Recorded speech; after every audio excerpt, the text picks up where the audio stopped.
gue udah berusaha untuk nahan diri gue untuk gak bikin video ini, tapi kayaknya gue tetap harus bahas topik yang satu ini. Spot reduction is a myth. Tonton sampai habis. Kita bahas dulu deh, spot reduction itu apa sih? Buat gue sendiri, spot reduction adalah upaya untuk mengecilkan satu bagian tubuh tertentu. Contohnya misalkan gue ngerasa lemak di lengan gue itu udah banyak dan gue mau ngecilin lengan gue, itu buat gue itu adalah spot reduction. Tapi untuk paham apa itu spot reduction, kenapa ada pemikiran seperti ini, kita juga harus paham dulu bedanya lemak sama otot. Gue asumsikan video-video yang membahas soal spot reduction itu berasumsi bahwa ada seseorang yang punya lengan yang besar karena banyak lemaknya, bukan karena banyak ototnya. Kita harus paham dulu nih, perbedaannya lemak sama otot itu gimana. Pertama kita bahas lemak dulu, oke? Tubuh kita itu menyimpan lemak ketika kita makan. Dalam satu hari nih, kita makan dan memasukkan jumlah kalori yang lebih besar dari apa yang tubuh kita perlukan. Sebagai contoh, ini gue ambil angka yang kasar aja supaya gampang untuk matematikanya. Tubuh gue dalam sehari perlu 1000 kalori, tapi gue makan 1500 kalori. Itu kan ada sisa 500 lebih dari apa yang gue butuhkan. Nah, 500 kalori ini yang disimpan oleh tubuh kita dalam bentuk lemak. Oke? Nah, lemaknya disimpan di mana? Kita nggak bisa nentuin. Tergantung dari genetik kita, tergantung dari DNA kita. Kalau tubuh kita milih untuk naruh pertama di kaki, ya udah ditaruh di kaki. Kita nggak bisa menentukan. Kemudian yang kedua, otot. Lemak dan otot ini berbeda ya. Otot kita itu bukan berasal dari lemak, dan otot nggak akan bisa jadi lemak nggak akan bisa jadi otot. Otot adalah otot, lemak adalah lemak.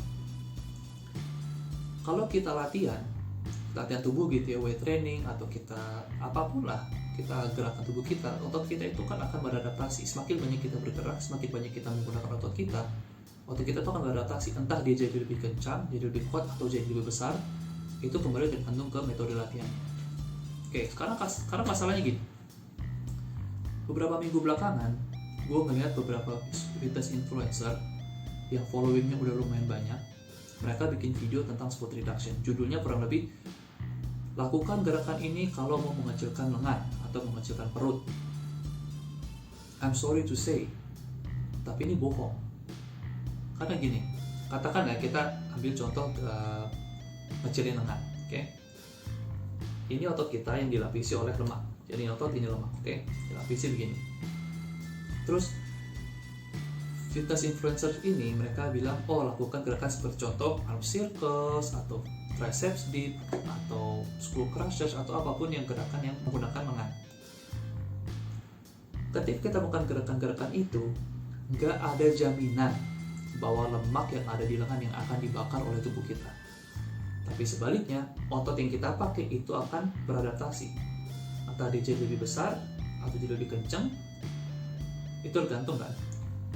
Tapi premis goal yang mau diambil, yaitu mengecilkan lengan, ini nggak akan tercapai, malah justru akan membesarkan lengan kita.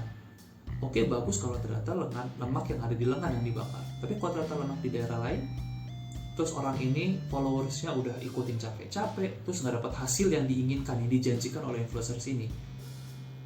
Ini menurutku adalah suatu penyalahgunaan kepercayaan.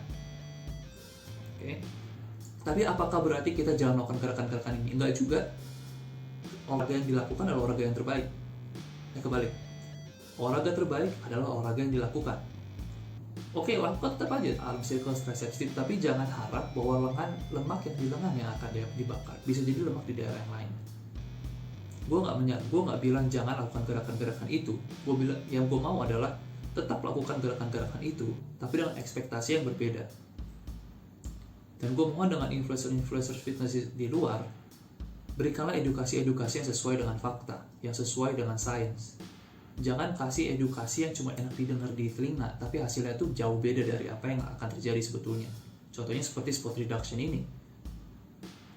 Gue sedih jujur ngeliat video-video seperti itu, karena kalian tuh punya followers yang banyak. 2.000, 3.000, 4.000, followers gue cuma sedikit. Tapi gue bisa janji kalau apa yang gue kasih itu adalah berdasarkan fakta, berdasarkan sains. Nah terus sekarang gini, gimana caranya sih sebetulnya? Gimana cara sebetulnya untuk mengecilkan lengan atau mengecilkan perut? Nggak ada caranya. Cara paling benar adalah bakar semua kalori yang ada di tubuh, bakar semua lemak yang ada di tubuh kita. Udah, caranya gitu aja. Mau pakai diet vegetarian, diet vegan, diet apapun, terserah, selama badan kita itu masuk dalam fase kalori defisit, masuk dalam state namanya kalori defisit. Kalori defisit itu tadi kebalikannya. Kalau tubuh gue perlu 1000 kalori dalam sehari, gue cuma masukin 800. Nah 200 ini diambil dari mana? Nanti dibakarlah lemak-lemak kita itu. Gue sekarang pakai metode intermittent fasting karena gue udah lama banget kalau olahraga intens. Dan gue dibantu dengan intermittent fasting ini. Gue udah ngejalanin sekitar hampir 1 bulan dan gue ngerasain memang lemak-lemak di tubuh gue itu udah mulai berkurang. Dan ini salah satu cara aja, ada cara-cara lain, terserah lah.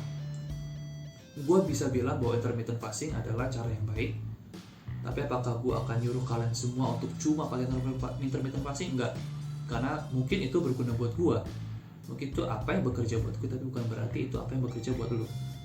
Mungkin ada orang yang lebih milih pakai diet tanpa garam, mungkin karena I don't know, badannya itu lebih banyak nyimpen air dibanding orang lain, terus pakai diet tanpa garam. Gue nggak tahu, mungkin ada yang harus pakai vegetarian karena dia makan daging tuh rasanya mual.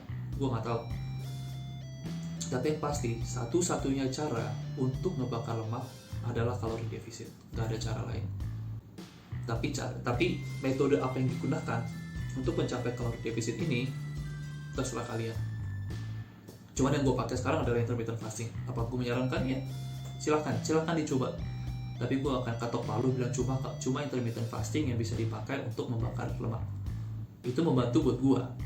Siapa tahu itu berguna buat lu, siapa tahu enggak, coba aja.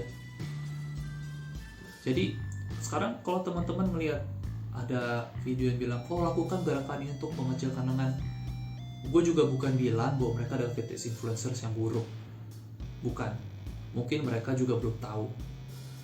Tapi yang pasti ada beberapa ilmu-ilmu yang bisa diambil dari influencers ini. Cuma untuk spot reduction ini yang gue permasalahkan sekarang adalah spot reduction ini yang mereka ajarin. Jadi apakah tetap harus follow mereka? Ya follow aja. Mereka pasti bisa ngasih contoh ilmu-ilmu yang lain gitu yang lebih baik. Mungkin spot reduction ini bukan keahlian mereka, jadi mereka mungkin salah. Jadi sekarang teman-teman udah tahu gimana caranya ngecilin badan. Teman-teman bisa bagikan ilmu ini ke orang-orang lain juga. Sekian aja video kali ini. Dan gue doain teman-teman punya tubuh yang sehat. Hit Farm, masalah.